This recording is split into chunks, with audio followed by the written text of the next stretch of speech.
Huh, stuck in traffic.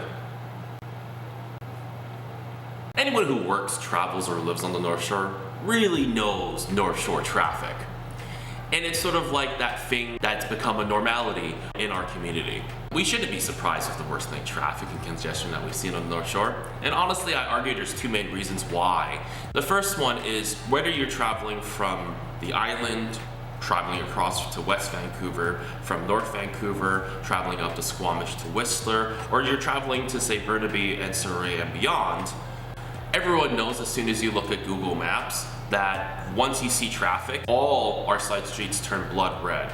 And that's when we know we probably shouldn't be driving now. The second is our notable lack of transit alternatives and infrastructure that's been made on the North Shore. Can I just ask a simple question? What are the ways to get off the North Shore? Well, there's really only three ways. One is the Sea Bus, the Lionsgate Bridge, and Second Narrows. And just to remind you, the last major transit infrastructure that we got on North Shore was the Sea Bus in 1977. But what about all that work that we saw on the cut and on the highway? Well, that's what was called the Lower Lynn Corridor Project.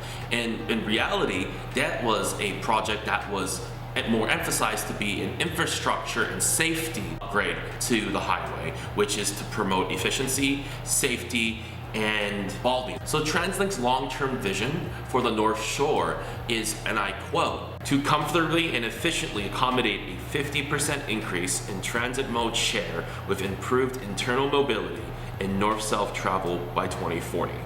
The overall vagueness sort of proves the point of North Shore investment over the past 14 years. Transit policy should create convenient and effective alternatives to get from point A to point B. We've already done a lot of studies on this on the North Shore. 74.2% of all people on the North Shore either use a car or are passengers to a car, and only 8.8% of these people use transit.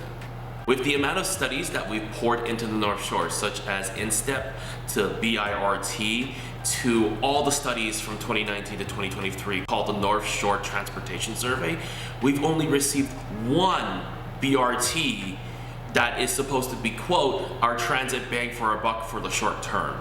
And by the way, if we believe in BRT, bus rapid transit, by the way, shouldn't we at least see more advocacy for more bus lanes rather than whatever we have right now? Do you want to expand the R to the Metrotown? Why not add a variation from Deep Cove to Metrotown? You want more east-west mobility for local users? Why not have a BRT through Mount Seymour Parkway or one through Dollarton Highway? North-south mobility routes? Why not a Lynn Valley to Lonsdale Quay via Highway 1, or a Lynn Valley to Burnaby via Highway 1, or a Grouse Mountain to Edgemont Village to Burnaby via Highway 1? That would increase north-south mobility.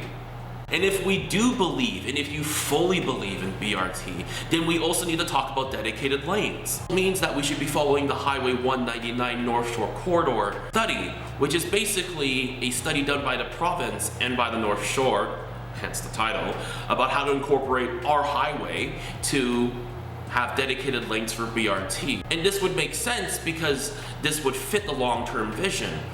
Instead of rather than, I don't know, planning to build a land bridge over to Lonsdale for some reason, just because you want to make it prettier. And I'm frustrated with the snail's pace investment that we've seen over the last 14 years. But I also get that you can't snap a finger and suddenly you get transit investment. But, and this is to council, and I'm looking at you, it's been 14 years. I would like to politely, firmly, and respectively ask to be a little bit more proactive in your vocalness for transit investment.